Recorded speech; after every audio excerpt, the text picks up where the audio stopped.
Hello, good afternoon. It's kind of late afternoon. I just got done working and I'm coming on here because I have a confession to make. I'm a sugar addict. And that's like no joke. I'm seriously coming on here because I have decided that enough is enough. I'm ready to make a change. I'm ready to cut down or cut back completely on my sugar intake. And by sugar intake, I mean extra added sugar, like snacks, junk food, processed junk. So primarily just kind of cleaning up quite a bit of my diet, and trying to detox, if you will. So I decided, since I'm going to try to do that, or I'm going to do that, I decided I was going to do a diary. So I'm going to keep you folks involved through this whole process as to how things are going, whether it's good, bad, or the ugly, or great and beautiful and perfect, or like really no changes at all. But I anticipate there being some changes. I tend to have like an addictive personality, so I have some issues with ADHD. I have some dependence issues in the past. So to me, sugar is just another addiction. I've done some research recently and they've talked about, or I've read that not only is sugar bad for you, but bad for your heart, bad for like as far as diabetes goes. It can also be compared to breaking down the body just like cigarettes does. I've also read that sugar is an addiction just very similar to cocaine and alcohol. So this is concerning to me. I want to get this under control, this addiction that I have, as well as seriously make some bigger changes, not only to see weight loss, but to feel healthier in the long run, to live longer, and not to have as many complications as I grow older, which I'm already predisposed to because of my family history. So, moving forward, I've decided today is going to be day one. And I'm actually at the end of my day, so I'm kind of, I'm going to try to make two videos here. One that's going to show the reason why I started, and then my results after day one. So, I guess this is kind of like all stems from a long history of sugar intake. My dad was a firefighter. He's still alive, but he's in a nursing home now. He's retired. He used to be a firefighter, and very difficult for him to show love to us kids sometimes. And so one of the forms that he knew of to show love to us was to purchase a candy bar for us, so that every morning we would have that little dose of chocolatey sugar, and that was his way of showing love. So I think my dysfunction with sugar and chocolate kind of started from an early age. And usually, I mean, that kind of started in high school, so it wasn't like all my years of living as a child were filled with that, but there was just an unhealthy relationship that I've had with chocolate for a very, very long time.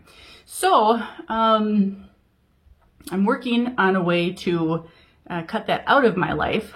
I don't want to be a slave to the sugar anymore. Recently, my weight has fluctuated. Right when COVID hit, I was right at the peak of my weight loss. I was just doing so well. I had been, I'd lost close to 25 pounds this time around with my weight loss journey. And now slowly, as COVID's been present, I'm seeing that the scale is starting to climb back up again. And I'm realizing that part of my habits, working from home versus working in the hospital, has changed. And I'm noticing that I'm eating more sugar. And I'm trying to get behind the why as to why I'm doing that. Now, sugar also helps the body to give off the hormone of endorphins in the brain. It helps your body to feel good, and very similar to like that love hormone, or the hormone where you feel like when someone pays you a compliment, you feel good about that. So it's really difficult to live each day without feeling that beautiful endorphin, I can imagine. So it's going to be a big change for me. Like, people think I'm optimistic naturally, and I am to a degree, but I also like sugar because sugar puts me in a good mood. Sugar makes me happy. Sugar makes me feel loved. Sugar helps me to portray a good attitude to other people because I feel good. So, and these are kind of lies that are there. I tell them to myself, but it's also very clear that this is just not good for me. So that's a little bit about the history, the why. I've decided I have to change things mentally. It's going to be a mental game. It's going to be struggling. It's going to be a physical change, emotional, spiritual. There's just a lot kind of going on. And here I am after the day one, close to the end of day one. And I don't really want to get too much into it because I want to show you with my video diary after day one. But it's been an emotional day, to say the least. I am surprised at how strong that addiction for chocolate and sugar is on me.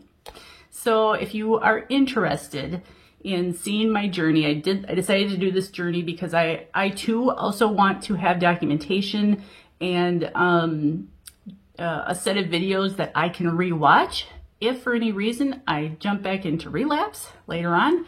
And that way I can say to myself, you know what, day one wasn't so hard, or day two wasn't so hard. And here's how many days it took for me to finally decrease feeling those cravings and starting to feel like a new normal. And so that's the reason for these videos. But yeah, I appreciate everybody watching and following along.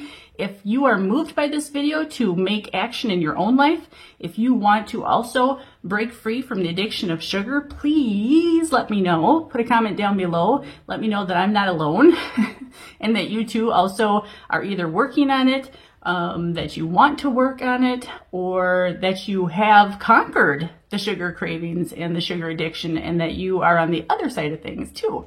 That would be really helpful. Support, encouragement, love from others would be well welcomed, and I appreciate you watching. Make sure that you give this video a thumbs up, that you like it, that you subscribe to me, and I will bring you more videos.